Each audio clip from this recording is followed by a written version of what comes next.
अभी हमारी मौजूदगी सीतामढ़ी के परिहार विधानसभा क्षेत्र में है।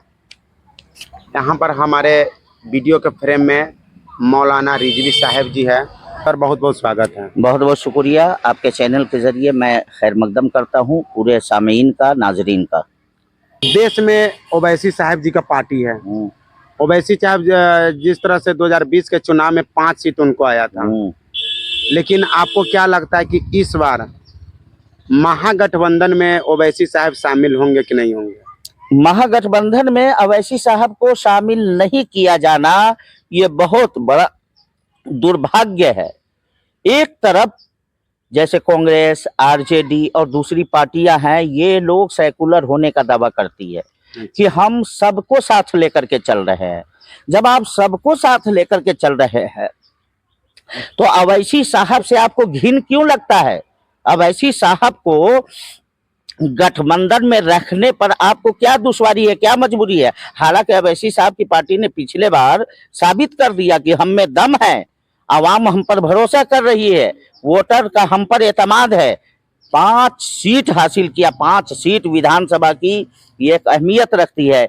लेकिन ये देखिए, सेकुलर कहलाने वाली आरजेडी पार्टी का चेहरा बेनकाब हुआ हो गया कि 4-4 विधायक को उनके खरीद लिया।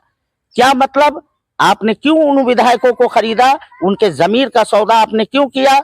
आपने उनके जमीर का सौदा नहीं किया, बल्कि 80,000 70,000 जो लोगों ने वोट दिया था उनको, उनके जमीर का सौदा आपने किया है। लिहाजा आपके चैनल के जरिए मैं पूरे बिहार वासियों को ये पैगाम दे रहा हूं कि इस मर्तबा के चुनाव में आप देख लीजिएगा, इंशाअल्लाहुल अज़ीम 20 से ज्यादा सीट ओवैसी साहब को हासिल होने जा रही है, इसलिए कि बिहार की जनता उसका जवाब देने के लिए तैयार है। आरजेडी के जो समर्थक हैं वो लोग तो कहते हैं कि ओवैसी साहब के बारे में बीजेपी के बी टीम है। जी, उन लोगों को असल में जानकारी नहीं है। उन लोगों को मैं ये बताना चाहता हूँ कि ओवैसी साहब बीजेपी की बी टीम नहीं है, बल्कि अगर बीजेपी को कोई घुटनों पर लाया है, बीजेपी के तमाम काले करतूतों का अगर किसी ने जवाब दिया है तो वो ओवैसी साहब की जात है।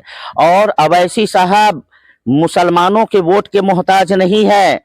अगर मुसलमान के वोट के मोहताज होते तो पिछले लोकसभा चुनाव में इम्तियाज करीम साहब, औरंगाबाद सीट से इम्तियाज जलील साहब, वो मेंबर ऑफ पार्लियामेंट नहीं बनते। जितने दलित है, पिछड़ा हुआ वर्ग है, सब ओवैसी साहब के साथ है। आदिवासी लोग है, इसलिए कि वो सिर्फ मुसलमानों के नहीं बल्कि हर पिछड़े हुए मजलूम लोगों के मसीहा है। आप पर भी कलेम लग सकता है कि अभी बीजेपी के बी टीम है। हम पर कलेम लगा था, जैसा कि मैं बता दूं कि अपने हक की बात हमने आज से 5 साल पहले कहा था। और मैं प्रशांत किशोर जी के पार्टी से मेरा ताल्लुक नहीं है। एक वीडियो वायरल हो रहा है, प्रशांत किशोर जी कह रहे हैं, वो लाखों कई मिलियन लोगों ने उस वीडियो को देखा है कि उन्होंने भागलपुर के प्रोग्राम में, जहानाबाद के प्रोग्राम में कहा था कि सीतामढ़ी के एक मौलाना रिजवी ने कहा था। ये वो मौलाना जी, मौलाना रिजवी वो मैं ही हूँ ही था। आज से 7-8 साल पहले मैंने हक की बात किया था। हमने अपनी कौम को समझाया था कि भाई आप अपना हक मांगिए, सियासी हक मांगिए। तो हमारे कौम के लोगों ने हमको बीजेपी की बी टीम कहा था, हमारे ऊपर इल्ज़ाम लगाया था। तो हम क्या करें? हम किसी के कहने या सुनने से रुक नहीं जाएंगे। जब तक मेरे जिस्म में खून का एक एक कतरा लहू है, हम अपने हक की बात करते रहेंगे, चाहे इसके लिए जो हो जाए, इंशाअल्लाह।